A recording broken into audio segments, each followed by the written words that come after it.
Понякога най-ценните филми не са тези, които просто ни забавляват, а онези, които ни карат да се замислим за живота, за смъртта, за това дали всичко свършва тук или тепърва започва. Има истории, които тихо ни прошепват, че нищо не е случайно. Нито срещите, нито загубите, нито болката, нито любовта. В тези дни на повече тишина, повече време и по-малко бързане, филмите могат да бъдат не просто развлечение, а преживяване. Портал към въпроси, които носим дълбоко в себе си.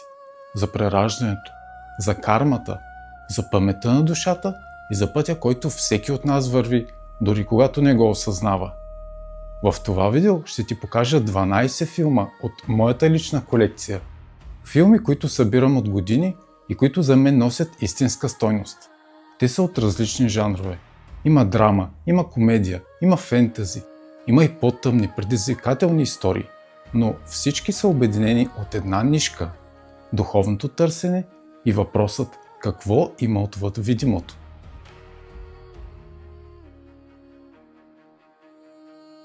Здравейте, приятели! В следващите минути ще представя 12 филма, които спокойно мога да препоръчам за гледане през празничните дни. Без бързане, с отворено съзнание и с готовност за усещане на нещо повече от просто сюжет. Това не е класация. Филмите не са подредени по оценка или друг критерий, така че всеки един от тях може да стане твой личен фаворит.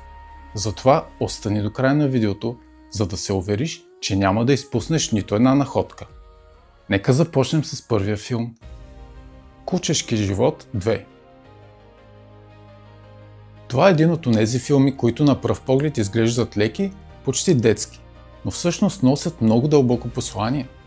Кучешки живот 2 продължава историята на едно куче, което преминава през различни животи с една единствена цел – да бъде до тези, които обича и да ги пази. Това, което лично мен много ме докосна във филма, е гледната точка. Всичко е показано през съзнанието на едно животно. Чисто, директно, необременено от човешките страхове, тревоги и драми. Кучето не философства, не се съмнява, не се пита защо на мен. То просто обича, радва се, страда, когато е неизбежно и отново обича. Филмът много финно засяга теми като прераждането, смисъла на връзките и това, че любовта не приключва с края на едно тяло. Напротив, тя продължава, намира нови форми и нови начини да се прояви. И в този смисъл филмът говори не само за животните, а и за нас самите. Ако обичаш животните, този филм почти сигурно ще те докосне. Ако пък се замисляш за душата, за връзките, които надживяват времето и за това дали любовта има памет, Кучешки живот 2 е много добър и деликатен начин да влезеш в тези теми без тежест и без мрак. Следващия филм, който ще ти представя, е от съвсем различен жанр, но носи също толкова силно духовно послание. Майките на Шико Шавиер. Този филм проследява няколко на пръв поглед отделни истории, свързани от една обща болка – загубата на дете.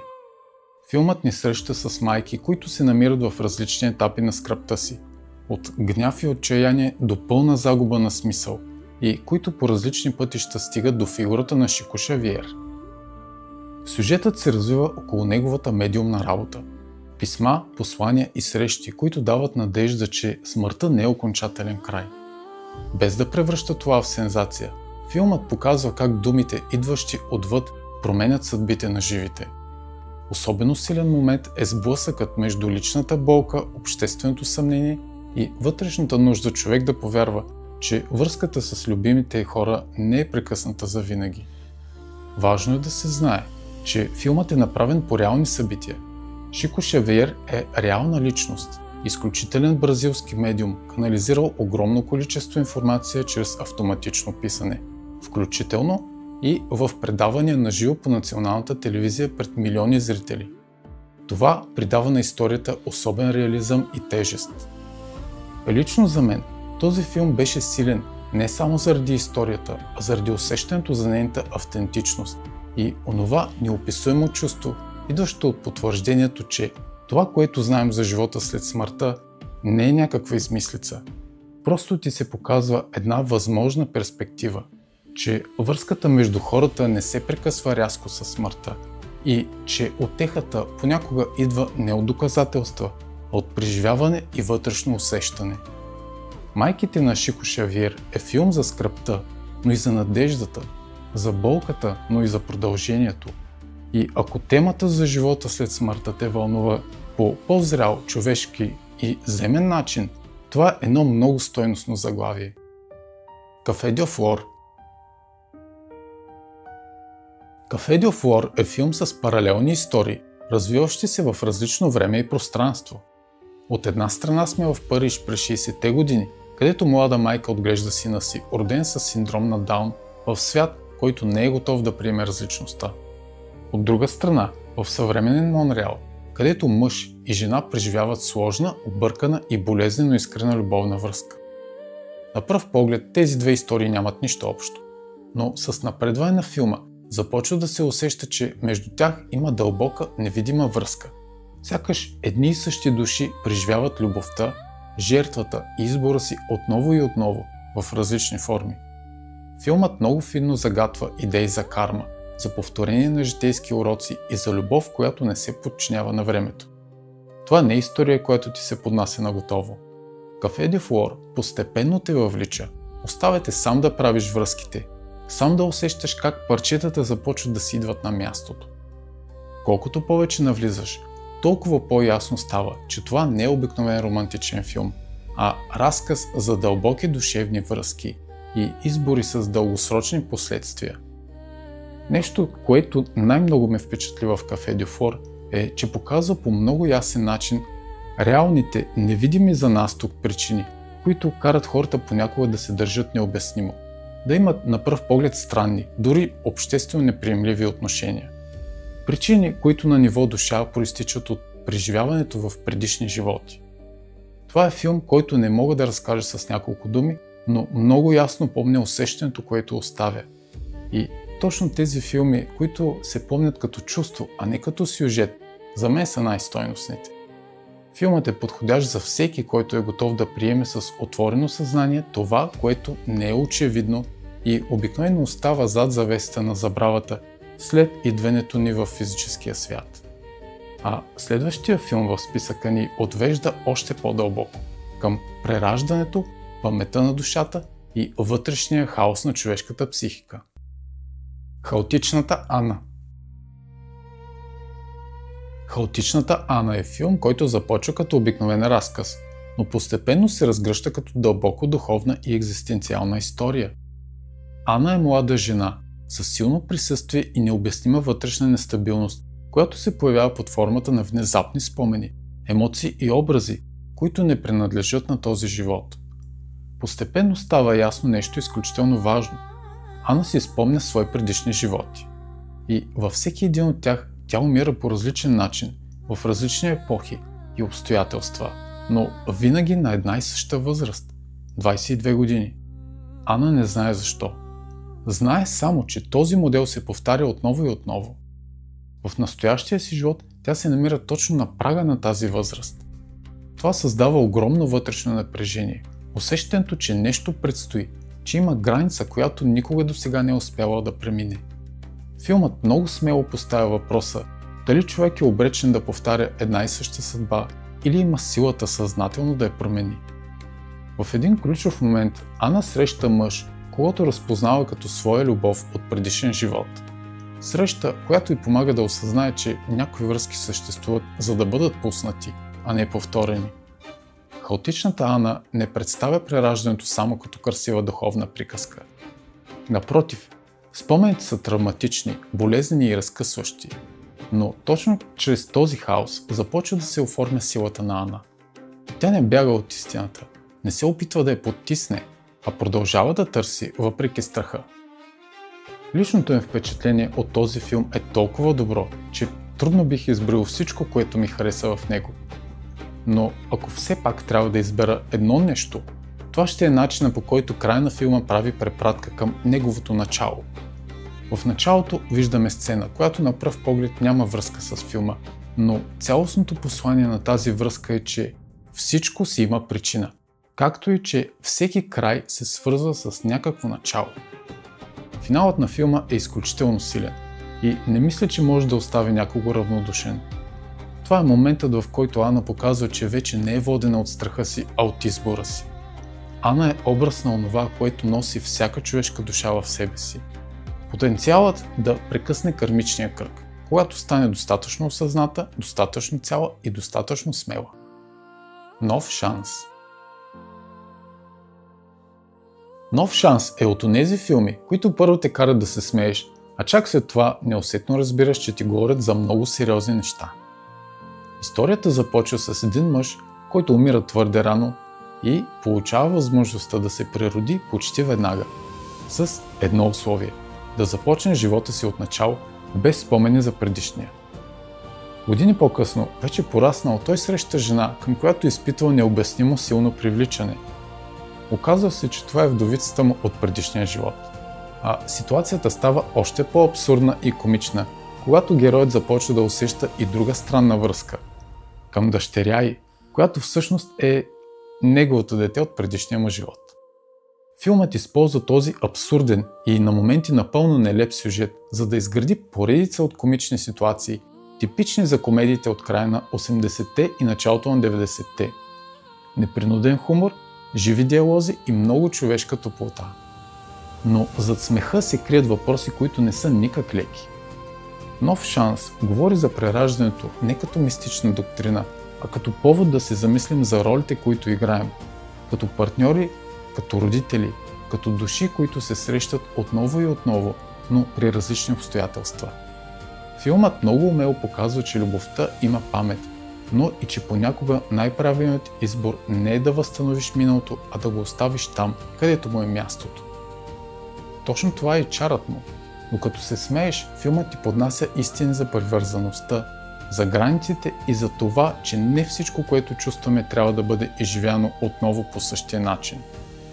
Лично за мен този филм беше изключително забавен, типично в стила на комедиите от едно време. Подейства ми много отпускащо и в същото време силно напомня онази приказка «Добре, че има етапа да си кажем истината». Нов шанс е идеален за празнични дни. Филм, който разтоварва, усмихва и в същото време оставя нещо смислено след себе си.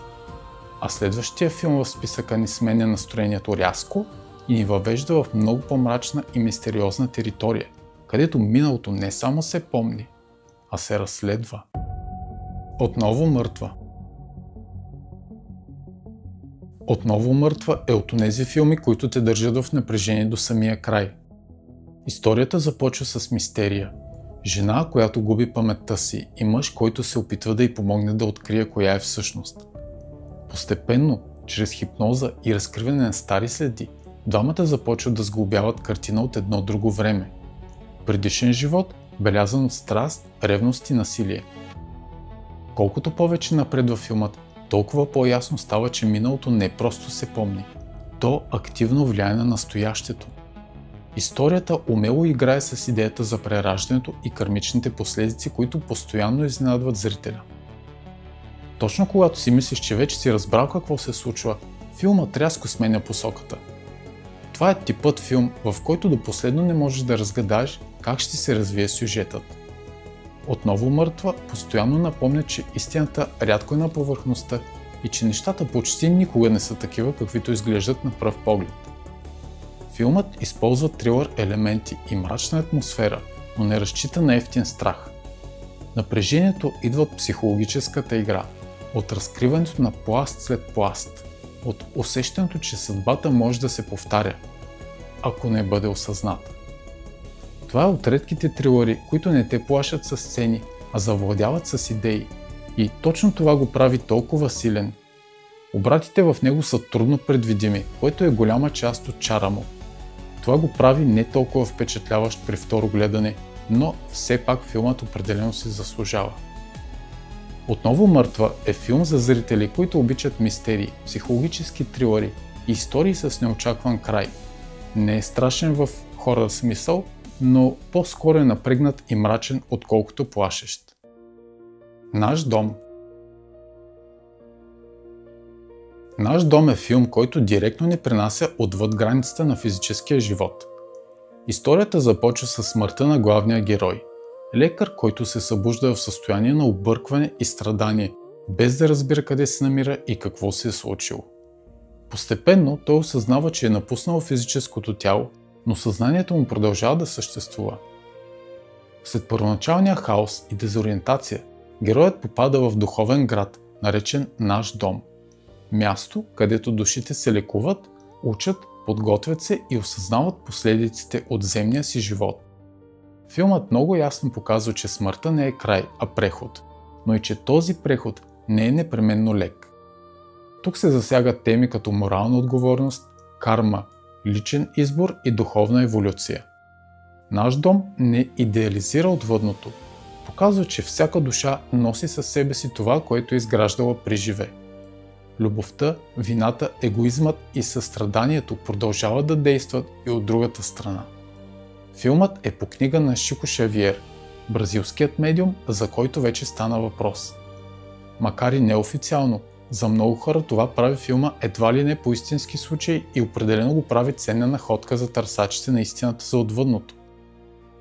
Трябва да те предупредя, че това е нискобюджетен филм и ефектите в него изглеждат малко като курсова работа на студент, но пък съдържанието му го прави много по-стойностен от всеки посредствен филм с впечатляващи ефекти.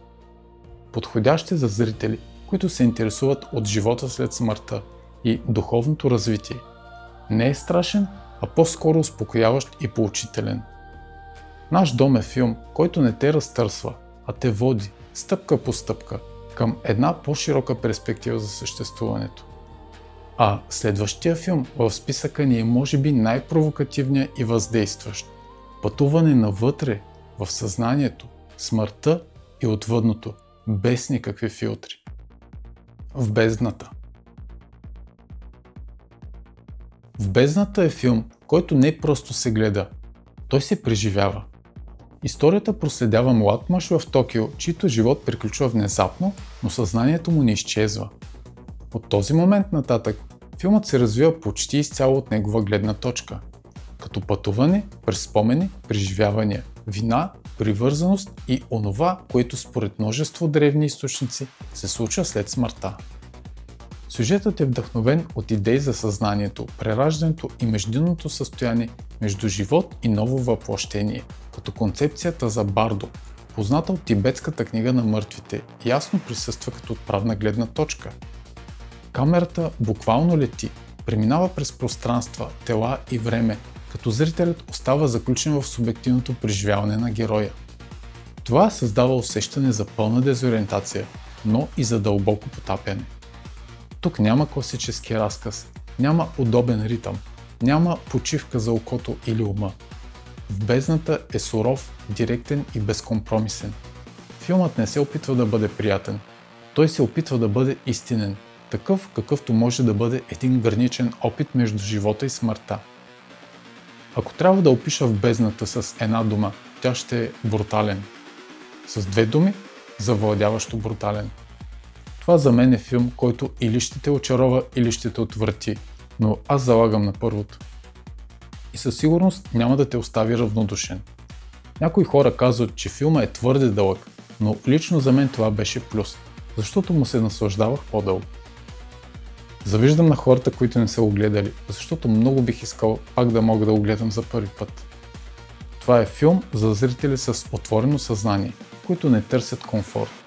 Не е страшен в хорър смисъл, но е интензивен, силно психоделичен и емоционално зареден. Длъжен съм да предупредя, че във филма има и голи сцени, както и наркотици. В бездната е преживяване, което остава дълго след финалните надписи. А следващия филм в списъка ни отново сменя тона. По-лек, по-човечен и с много чувство за хумор, но със също толкова дълбоко послание за душата. Сърце и души. Сърце и души е филм от онези, които започват почти като приказка. В една нощ 4 души загиват при катастрофа, но не успяват да преминат напълно отвъд. Вместо това, техните души остават вързани за новородено бебе, което по странен начин става тяхната връзка със света на живите.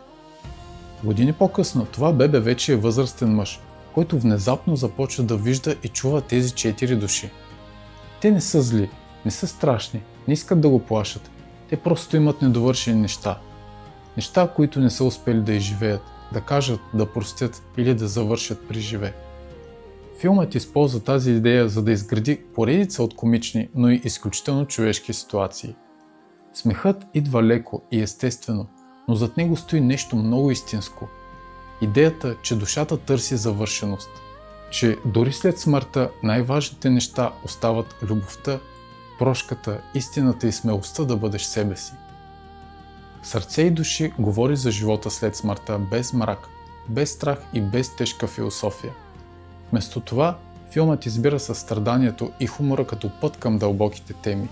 И точно за това въздейства толкова силно, защото не натоварва, а предразполага. Лично за мен това е типичен филм от 90-те. Топъл, човечен и направен с много сърце. Смееш се, забавляваш се и изведнъж осъзнаваш, че филма говори за неща, които са изключително важни. Ако можете просто да игнорирате типично холивудската версия на смъртта и рая във филма, ще се насладите на сантименталната и хумористична фентази романтично-драматична история с Робърт Дауни Джуниор в главната роля. Филмът е подходящ за всеки, който иска приятно, позитивно и смислено гледане, оставащо впечатление за едно стоплящо и обнадеждаващо чувство. Сърце и души е от онези филми, които те карат да се усмихнеш и след това да се замислиш тихо. А следващият филм в списъка ни продължава темата за отвъдното, но е представен по далеч по-философски и съзерцателен начин, като среща с смисъла на един човешки живот. Петте души, които срещаш в рая. Петте души, които срещаш в рая, започва с края на един обикновен човешки живот. Главният герой умира при инцидент и се събужда в място, което не прилича на класическата представа за рай. Вместо съд, наказание или награда, той започва да среща хора. 5 души, които са имали ключова роля в живота му. Понякога по начини, които той изобщо не е осъзнавал. Всяка среща разкрива отделен урок. Филмът постепенно показва, че нито един човешки живот не е без значение.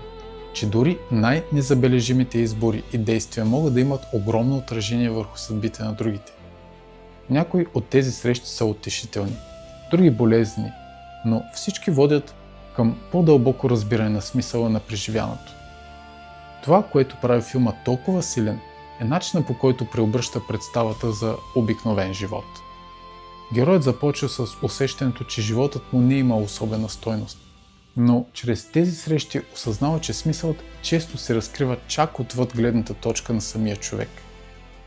Филмът засяга теми като прошката, вината, взаимосвързаността и идеята, че нищо не е случайно. Без излишна патетика и без натиск. Той предлага много зряла и човешка перспектива за това, което може да означава отвъдното. Лично аз бях много впечатлен от красотата на сюжета в този филм. Замисълът е семпъл, но гениален. Най-силното послание за мен беше, че смисълът на живота често се вижда чак след края му. И спокойно мога да кажа, че ако трябва да избера един филм, който бих препоръчал на всеки човек, това ще е Петте души, които срещаш в рая. Подходящ е за хора, които обичат смислени, съзерцателни истории. Не е страшен, а е дълбоко утешителен и замислящ. А следващия филм в списъка ни напуска класическия разказ напълно и ни потапя директно в света на идеите, сънищата и самото съзнание. Осъзнат живот. Това е един наистина особен и уникален филм, който стои в страни от всичко останало в списъка като форма, като усещане и като дълбочина. Осъзнат живот е анимационен филм, но ако някой очаква нещо повърхностно или детско, ще бъде напълно подведен. Това е филм, насочен към зрели, мислещи и духовно търсещи хора. Още от първите минути става ясно, че тук сюжетът не е водещото. Водещо е преживяването. Филмът проследява млад мъж, който се лута между различни състояния на съзнанието, без да е сигурен дали е буден или сънува. Среща различни хора, които говорят за смисъла на живота, свободната воля, съществуването, времето, смъртта и природата на реалността. Всичко това се случва в свят, който постоянно се променя, разлива се и вибрира, точно както в сън. И това не е случайно. Осъзнат живот е изграден като сън. Нелинеен, символичен, понякога объркващ, понякога кристално ясен. Филмът директно засяга темите за тълкуването на сънищата и за осъзнатото сънуване, като задава въпроса: ако можеш да осъзнаеш, че сънуваш, какво следва от това? И ако животът сам по себе си е вид сън, възможно ли е да се събудиш в него? Анимационният стил допълва това усещане. Образите никога не стоят напълно стабилни, сякаш реалността постоянно се изплъзва. Това прави филма още по-потапящ и още по-провокативен за ума. Лично за мен това беше филм, който отвори пред мен вратата към идеята за осъзнато сънуване. Сигурен съм, че ще се хареса на много хора, които се интересуват от сънища, тяхното тълкуване и осъзнатото сънуване, защото самият филм е като един странен, философски и дълбоко замислящ сън. И все пак филма не е за всеки. Предупреждавам, не е страшен, но може да бъде доста провокативен и объркващ за хора с по-рационално мислене. Осъзнат живот не дава отговори, то отваря врати. А последният филм в списъка ни подхожда към отвъдното с много хумор, самоирония и една изненадващо трезва представа за това какво означава да се обясняваш в отвъдното. Да защитиш живота си. Тази приятна комедия започва със смъртта на главния герой. Но тук няма мрак, няма страх и няма драма в класическия смисъл. Вместо това той се озова в странно, почти абсурдно място. Нещо като междинен свят, където хората трябва да защитят начина, по който са живели живота си. Оказва се, че след смъртта не те съдят за грехове, а за нещо много по-просто и много по-трудно. Дали си живял с страх или с смелост. Героят преминава през серия от изслушвания, в които се прожектират сцени от живота му. Моменти, в които е избирал сигурното вместо истинското, удобното вместо смелото. Всичко това е поднесено с много хумор, самоирония и лекота. Филмът е типична комедия от началото на 90-те. Непринуден смях, живи диалози и ситуации, които изглеждат смешни, докато не осъзнаеш колко болезнено опознати са. И точно тук е силата му. Да защитиш живота си говори за карма, еволюция на душата и прераждане, но без да използва тежки термини. Вместо това ти показва, че ако не си надраснал страха си, просто получаваш още един шанс. Още един живот, още един урок. Любовната линия във филма допълва посланието по много красив начин, като пример за това как смелостта не е нещо абстрактно, а се проявява най-вече във връзките, в избора да бъдеш истински и открит. Лично аз бях изключително впечатлен от това как идеята за съществуването след физическата смърт е представена по толкова забавен и лек начин, без да губи дълбочината си. Да защити живота си за мен е като хумористичен вариант на Наш дом, по същия начин, по който в Ало Ало чрез смях се показва Втората световна война. Този филм е подходящ за абсолютно всеки, който иска да се отпусне и в същото време да надникне в отвъдното по един ненатоварващ и много дружелюбен начин. Да защити живота си е перфектен завършек на този филмов списък, защото обобщава всичко, за което говорихме до тук. Че животът е урок, че смъртта не е край и че най-важният въпрос не е какво ще стане после, а как живеем сега. Всички тези филми са различни като жанр, като стил и като усещане и направих този микс умишлено, с идеята да има по нещо за всеки търсач на истината. Някои филми са леки и топли, други тежки и предизвикателни, но всички те говорят за едно и също нещо, че животът не се изчерпва с това, което виждаме на повърхността, че изборите ни имат значение, че връзките ни не са случайни, че страхът или осъзнатостта са това, което определя пътя ни и че най-важното пътуване, това е пътуването навътре. Ще се радвам да споделиш в коментарите кой от тези филми си гледал или кои би добавил към този списък. Моето видео не претендира за изчерпателност, но все пак исках да не става безкрайно дълго. Ако има интерес, в следващите видеа мога да предложа още много любими за мен заглавия от личната ми филмова колекция. Ако за първи път попадаш на моя видео, добре дошъл! Канал Астралев е място за хора, които не се задоволяват с повърхностни обяснения. Тук говорим за съзнанието, за душата, за живота и смъртта, за символите, за скритите пластове на реалността и за онова, което стои отвъд очевидното. Ако това са и твои теми на интерес, абонирай се с камбанка, разгледай съдържанието в канала и остани. Нека продължим заедно по пътя към светлината в нас.